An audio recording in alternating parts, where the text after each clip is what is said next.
En aquel tiempo, Jesús dijo a la multitud: el reino de los cielos se parece también a la red que los pescadores echan en el mar y recoge toda clase de peces.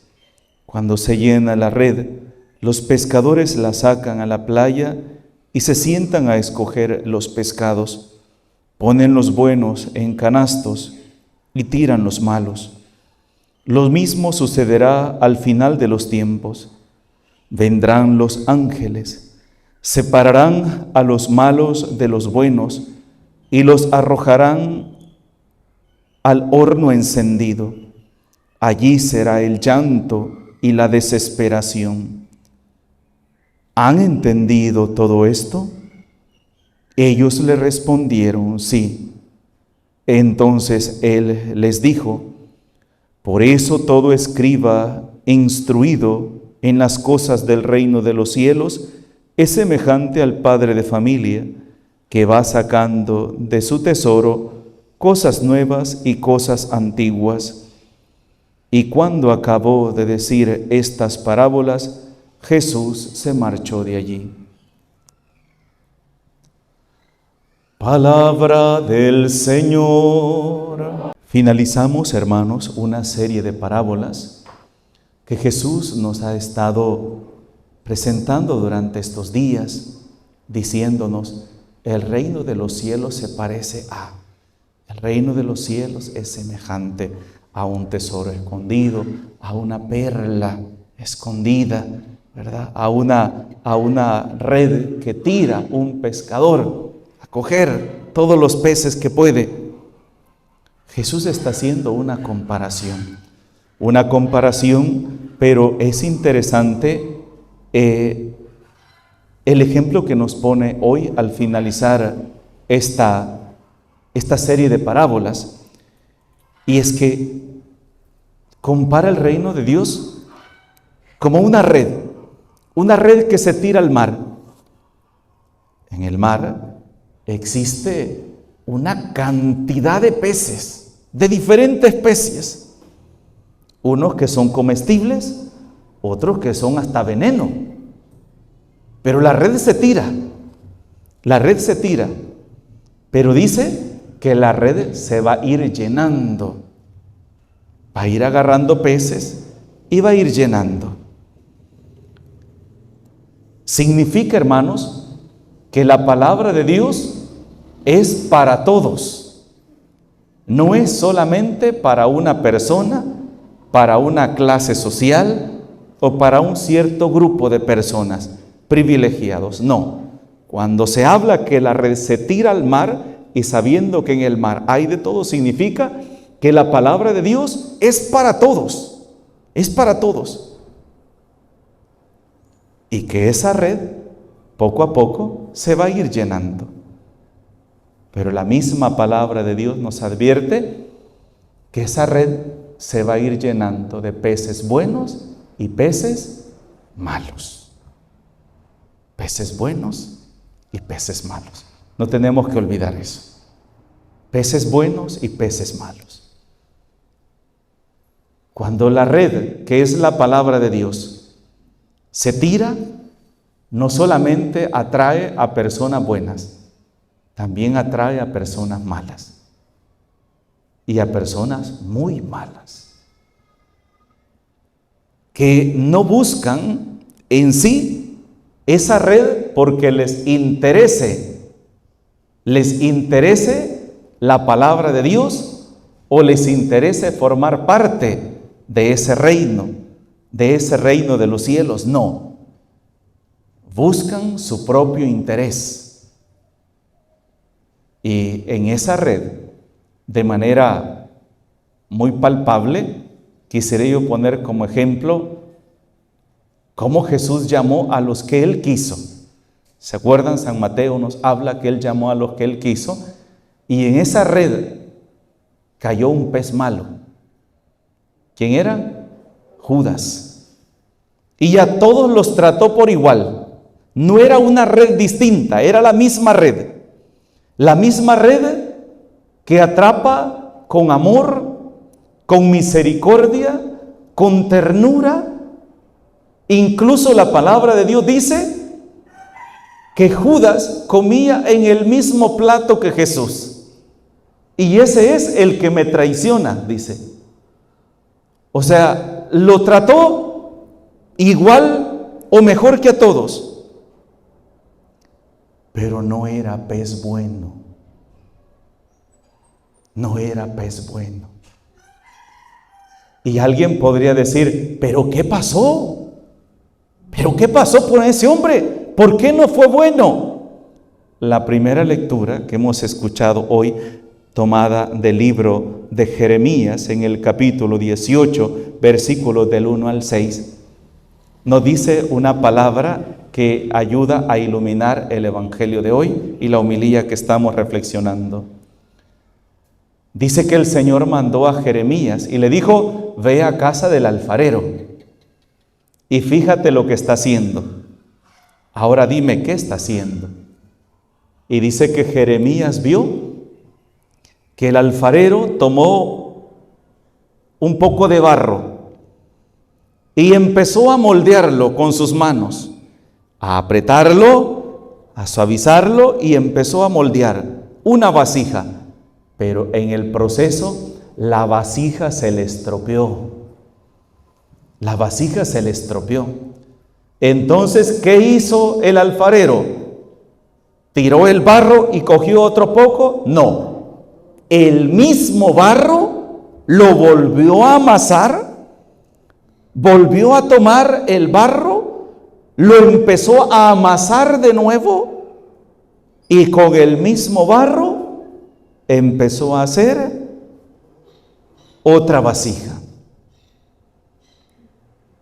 Ahí es donde está la luz para poder entender el evangelio de hoy. A todos nosotros se nos ha tirado la red de la palabra de Dios. Y esa palabra de Dios es para todos. Y esa palabra de vida, esa palabra bendita, esa palabra de libertad, esa palabra de amor, esa palabra de misericordia, es para todos. Es para todos. Esa palabra de reconciliación, esa palabra de vida, de luz, es para todos. Pero no todos se dejan moldear por esa palabra. Hay personas que no. Su corazón es tan duro, su corazón es tan duro, está lleno de tanto odio, de tanta maldad, que para lo único que han entrado a esa red, para lo único que andan detrás de esa red, es para ver a quién destruyen. Y hermanos, en una ocasión yo les explicaba en mis homilías, cuando veíamos a las multitudes que a Jesús lo seguían, ¿se acuerdan? Miles, multitudes lo seguían. Toda esa gente que seguía al Señor, ¿lo seguía por fe? No. No lo seguían por fe. Algunos lo seguían por curiosidad. Otros lo seguían por fanatismo, porque estaban esperando al Mesías que los iba a liberar, que los iba a hacer poderosos, que les iba a hacer que recuperaran su autoridad y su poder y poder humillar y aplastar a los demás. Otros porque necesitaban una sanación, porque tengo una enfermedad, ya sea yo, o un hijo, o un hermano, o mis padres, y necesito un milagrito. Otros lo andaban siguiendo para criticarlo, lo que hacían las autoridades judías, ¿se acuerdan? Andaban pendientes de lo que decía y lo que hacía para ver, eso lo dice la palabra de Dios, para ver qué hacía o qué decía, para así tener de qué acusarlo. Y otros, que era una minoría, lo seguían por fe. Y eso hace poco lo lo escuchamos, ¿se acuerdan? Incluso el Evangelio de San Juan, en el capítulo 6, nos habla cuando todas aquellas multitudes que seguían al Señor, muchos de ellos habían recibido milagros, sanaciones, habían visto cómo Jesús había expulsado demonios, habían visto cómo había resucitado incluso muertos. Pero cuando Jesús les habló de las exigencias del reino, de aceptar su palabra, ¿qué hicieron? Comenzaron a irse. Y se acuerdan aquella frase triste y dolorosa, ¿verdad?, que escuchamos en el Evangelio, cuando Jesús se queda solo con los apóstoles. Y entonces se vuelve a ellos y les dice: ¿también ustedes quieren dejarme? Y Pedro toma la palabra y dice, ¿qué dice Pedro? Señor, ¿a quién iremos? Solo tú tienes palabras de vida eterna. Ahí está, ¿ve? ¿Qué estaban diciendo los apóstoles? Queremos que sea tu palabra la que moldee nuestra vida. Queremos que sean tus manos, tu palabra, esas manos que vayan moldeando mi vida, que vayan arrancando de mí todo aquello que no va con la vida de un cristiano, que no va con la vida de un verdadero cristiano. Quiero que arranques de mí, como decía aquella canción de, no sé si Sara Torres, o no me acuerdo quién era, una cantante que decía, haciendo un canto del alfarero, y decía, sé que lo cantaba estilo ranchera, no sé si se acuerdan ustedes quién era, pero decía, sé que en el proceso me vas a hacer llorar, decía, pero por el fuego me tienes que pasar. ¿Se acuerdan? No sé, ¿se acuerdan de esa canción, verdad? Estilo ranchera la cantaba, que nosotros la cantábamos en las asambleas de renovación, pero con todo pulmón. Hoy yo creo que ya se olvidó esa canción, ¿verdad? Pero se lo decíamos al Señor, si tiene que dolerme ese proceso en el cual tú me vas a moldear mi vida. Quizás a mí me cueste reconocer mis errores, reconocer que estoy actuando mal, pero ayúdame a poder reconocerlo, ayúdame a poder descubrir cuál es mi impedimento, cuál es el impedimento que yo tengo en mi vida, para poderme dejar moldear por ti. Porque, hermanos, el que estemos en una misma red no significa que vayamos todos al mismo destino. Así lo dice la palabra de Dios hoy. El hecho que tú y yo estemos en la misma red no significa que vamos al mismo destino. Porque la palabra de Dios dice que en el último día los ángeles del Señor pondrán a los peces a un lado, a los peces buenos, y a los peces malos los arrojarán, ¿a dónde dice? Al horno encendido, al fuego encendido. Ahí serán. ¿Y saben cuál es el problema? Que los peces malos también dañan a los peces buenos. Ese es el problema. Entonces no podemos engañarnos nosotros creyendo y pensando, no, es que como yo estoy en la iglesia, aquí en la iglesia solo hay gente buena. No, también hay gente que tiene su vida destruida, su vida patas arriba, y no va a descansar hasta ver a otro hundido como él también, y destruida su vida también. Esa es la cosa. Y eso es algo de lo que un cristiano debe estar preparado. El mismo apóstol San Juan, ¿qué dice? ¿Qué dice el apóstol San Juan? Han oído hablar que el anticristo iba a venir, dice. ¿Se acuerdan de esas palabras de San Juan? Han oído hablar que el anticristo iba a venir. Pues yo les digo que el anticristo ya está aquí entre nosotros.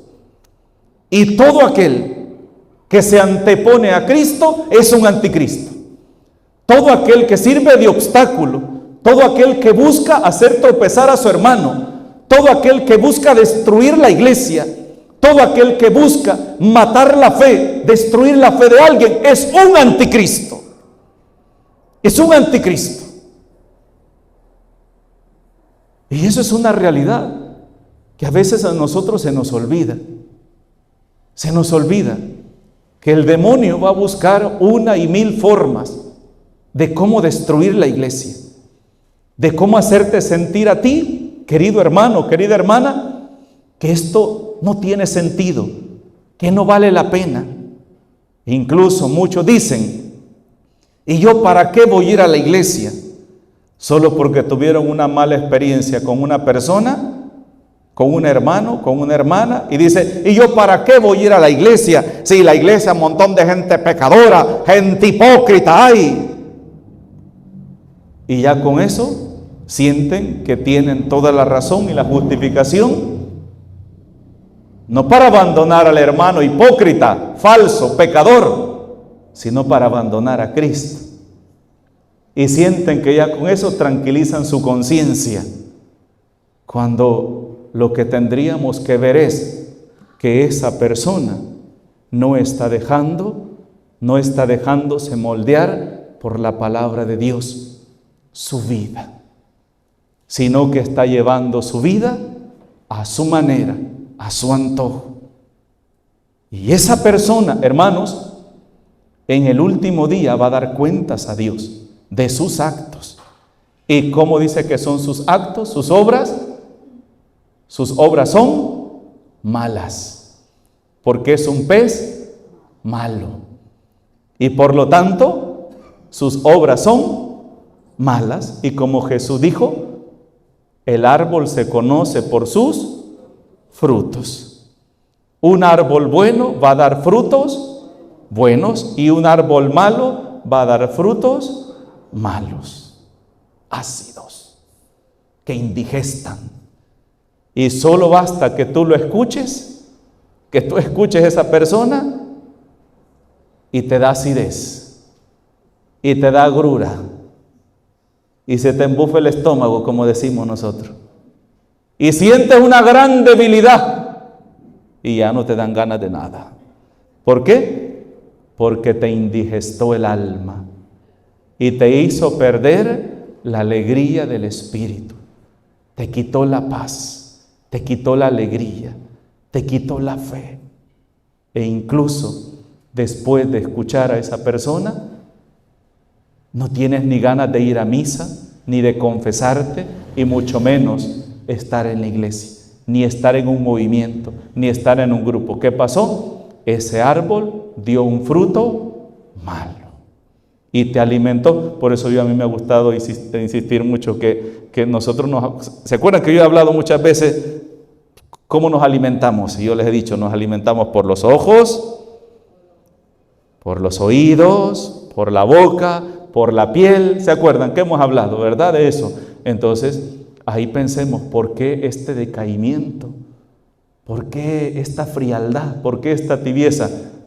Más bien preguntémonos de qué árbol estamos comiendo, quién nos está alimentando. Y hermanos míos, qué frecuente pasa eso en los movimientos, ¿verdad?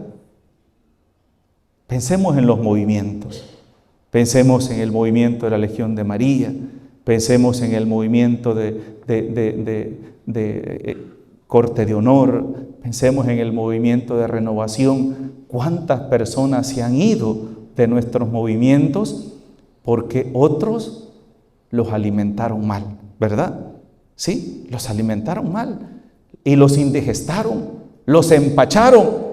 Y como una persona empachada, yo me acuerdo cuando dicen esta persona está empachada, dicen algunos, por ejemplo, alguien le dice, tomate esta sopita de frijol, ay, tengo asco, se me revuelve el estómago, ay, es que estoy empachado. ¿Se han fijado que así dice una persona cuando dice que está empachada? Es que le dan hasta ganas de vomitar cuando le ofrecen una comida, por muy rica que sea, ¿verdad? Entonces, y antes a uno lo que hacían era, como uno le daba asco la tortilla, le ponían a quemar una tortilla y le daban un carbón de tortilla para que se le quitara el empacho, ¿verdad? Entonces, así pasa cuando a una persona le dicen, mire hermano, ¿y por qué no va al movimiento de renovación carismática? ¡Uy, yo a la renovación! ¡No, que no sé qué! Capechar el huirche, dicen algunos. ¿Por qué? ¿Por qué? Lo empacharon. O la Legión de María. Hablando de movimientos, ¿verdad? Y si hablamos de iglesia,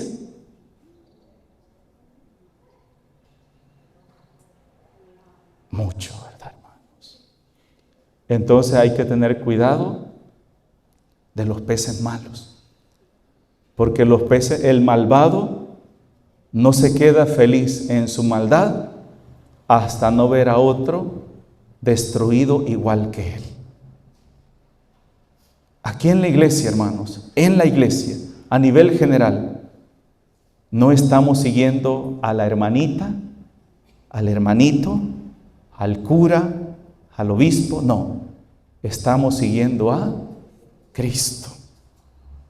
No es la hermanita coordinadora, ni el hermanito coordinador, ni el cura que te va a salvar. Es Cristo. Es Cristo.